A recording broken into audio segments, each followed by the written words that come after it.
Hi, I'm Leanne Asprey. I'm a cognitive behavioural psychotherapist and coach, and this is the fifth video in the series of videos I'm doing where I'm explaining why anxiety and depression are not the problem we should be focusing on, yet a symptom to the problem. They are a signal from our body that something inside of us needs our attention. And in my previous videos, I've explained why that is. And if you haven't watched them, I'll post a link below this video. But in this video, I want to talk about perfectionism and share a metaphor with you about what someone's life will look like as a perfectionist. Now, perfectionism is a coping mechanism that a lot of people will put in place to validate themselves externally if they are struggling to validate themselves internally. And a perfectionist will genuinely believe that perfection does exist. So they strive for perfection in most areas, if not all areas of their life.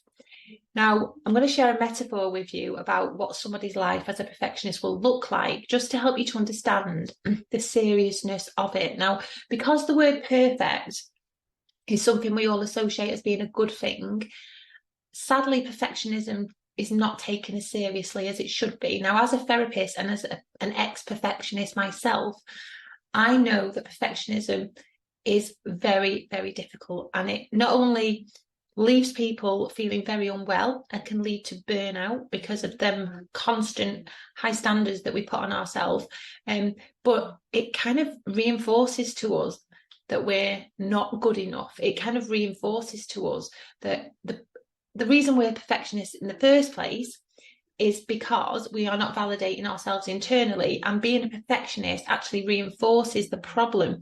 So it kind of leaves us believing that we're not enough. And I'm going to explain more about that.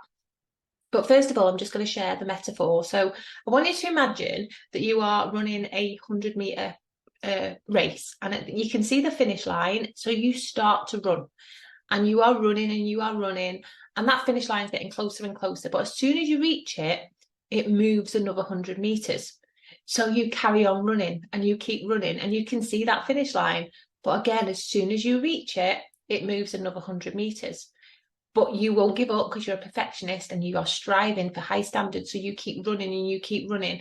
And again, as soon as you reach it, it moves another 100 meters, and it keeps doing that. And this is what the life of a perfectionist is like, because they are trying to achieve something that's not achievable. Perfection doesn't exist. So they are constantly running this race, setting themselves unrealistic high standards. And, just as they feel like they're getting there, the goalpost moves. And then understandably, this leads to exhaustion, stress, anxiety, worry. And sadly, a perfectionist will finish every day of their life feeling like a failure. Even though they are giving their all to everything they do, they will end every day feeling like a failure. And this is the problem with perfectionism. So like I say, it's a coping mechanism when we are struggling to validate ourselves internally, but ending every day feeling like a failure is kind of reinforcing that problem that we've already got inside of us. So it's actually a very, very, very difficult thing to live with. And like I say, eventually it will lead to burnout. Now, burnout is not something anybody wants to experience. It's kind of when your mind and your body kind of says, right, enough's enough, and it stops you in your tracks. And I've known people to be in bed for months with burnout. It's not pleasant. Okay, you become very emotional. Life becomes very difficult for you. Not pleasant at all. So we really need to be understanding the seriousness of perfectionism. It is actually becoming more of a problem in today's society. And I think obviously social media is playing a big part in that, because we're in a world now where kind of perfection is glorified, and it's kind of making young people think that unless you're perfect, you're not going to be accepted in this world. So it is actually a problem that it's always been there, but I do genuinely believe it's getting a lot worse, and we really need to be understanding it. So perfectionism is unrelentless high standards. And I want to make it clear that there's nothing wrong with having high standards for yourself. Absolutely not. But perfectionism is kind of at another level. It's unrelentless high standards, whereas having flexible high standards is always a good thing. But unrelentless, inflexible high standards is kind of like having a piece of wood and, you know, there's no bending it, and you refuse to kind of bend. So it's kind of, you set them standards, and if you don't reach them, again, you feel like a failure. But you, even if you do reach them, you'll struggle to celebrate your success, and you'll set yourself even higher standards. So you never celebrate yourself. And this is the damaging thing about perfectionism. And it's very often linked to kind of all or nothing kind of mindset as well. So all or nothing is kind of, imagine a line from here to here. And at one end, you've got all, one end, you've got nothing, one end, you've got good, one end, you've got bad, one end, you've got success, one end, you've got failure. It's kind of that all or nothing. Like, a perfectionist can't see in between the black and white. So, you know, in between black and white, there's a grey area, but a perfectionist can't see that. So what they will do is they'll always try and reach this end, because they'll genuinely believe if they don't. So, for example, they'll always want to be successful in everything they do, because if they don't achieve success, they automatically believe they're a failure, because there's no in between. So that's another problem with perfectionism. It doesn't allow you to be human. You're not allowed to make mistakes. You know, it's that constant need to be liked by everyone, to be good at everything that you do. And like I say, it's, perfection doesn't exist. So you are trying to achieve the unachievable, and sadly continue to feel bad about yourself as a person.